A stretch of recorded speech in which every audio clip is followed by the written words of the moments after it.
नीट paper फुटी प्रकरण समोर आणणारा राजस्थानातील शिक्षक शशिकांत सुथार यांनी आता समोर येऊन सर्व घटनाक्रम सांगितलाय। पेपर फुटी लक्षात कशी आली त्याची माहिती त्यांनी दिली आहे। 3 मे या दिवशी पेपर संपल्यावर सुथार यांनी संपूर्ण प्रश्नपत्रिका चाळली। त्याच वेळी त्यांच्या घरमालकाने त्यांच्या रसायनशास्त्राची एक PDF दाखवली। त्यातील प्रश्न आणि प्रश्नपत्रिकेतील 45 प्रश्न समान असल्याचं त्यांच्या लक्षात आलं। असाच प्रकार काही वेळाने जीवशास्त्राच्या पेपरबाबतही झाल्याचं दिसलं, असं शशिकांत सुथार म्हणालेत। नमस्कार, मी बालाजी शिंदे आणि तुम्ही पाहताय लोकाशा टीव्ही। जीवशास्त्राच्या 90 प्रश्न समान असल्याचं आढळलं। त्यानंतर शशिकांत सुथार यांनी यंत्रणांना ही माहिती दिली। NTA, CBI, शिक्षण मंत्रालय यांना मेलद्वारे ही माहिती दिली, असं शशिकांत सुथार यांनी म्हटलं। सरकारकडून लगेच प्रतिसाद देऊन कारवाई सुरू केली, अशी माहितीही शशिकांत सुथार यांनी दिली आहे। नीट पेपर फुटी प्रकरणी मनीषा मांढरेला 14 दिवसांची CBI कोठडी सुनावण्यात आली आहे। याच दरम्यान मनीषा मांढरेबाबत एक धक्कादायक माहिती समोर आली आहे। मनीषा मांढरेच्या तपासात तांत्रिक अडचणी येत आहेत।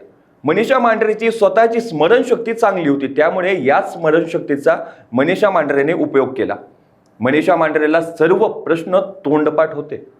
मनीषा मांढरेने कोणताही पुरावा मागे सोडलेला नाही। मनीषा मांढरेने या ट्रिकने CBI ही चक्रावली। दरम्यान नीट पेपर फुटीतील अन्य आरोपी मनीषा वाघमारे हिने चौकशीत मनीषा मांढरेचं नाव घेतलंय।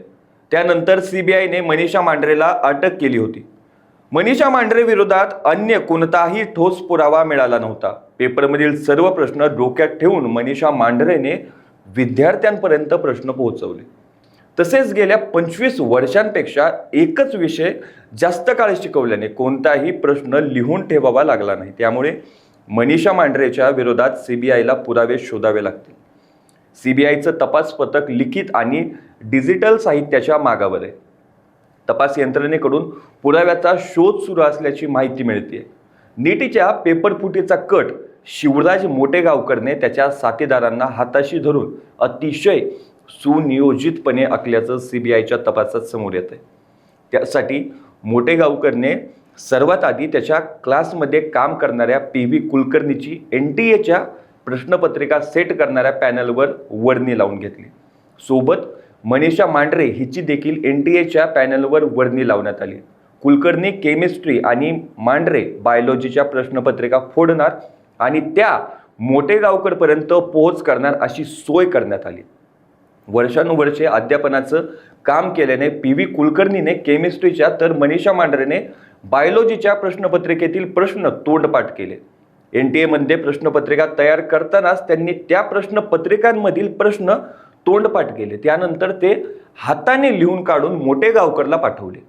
मोटेगावकरने ते PDF स्वरूपात स्वतःच्या मोबाईलमध्ये सेव्ह करून ठेवले आणि पुढे पैशांच्या बदल्यात त्याची विक्री केली।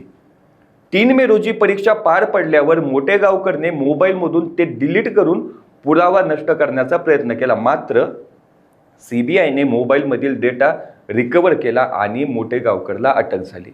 अशाच ताज्या अपडेटसाठी लोकाशा टीव्हीला सबस्क्राईब करा आणि लाईक करायला विसरू नका।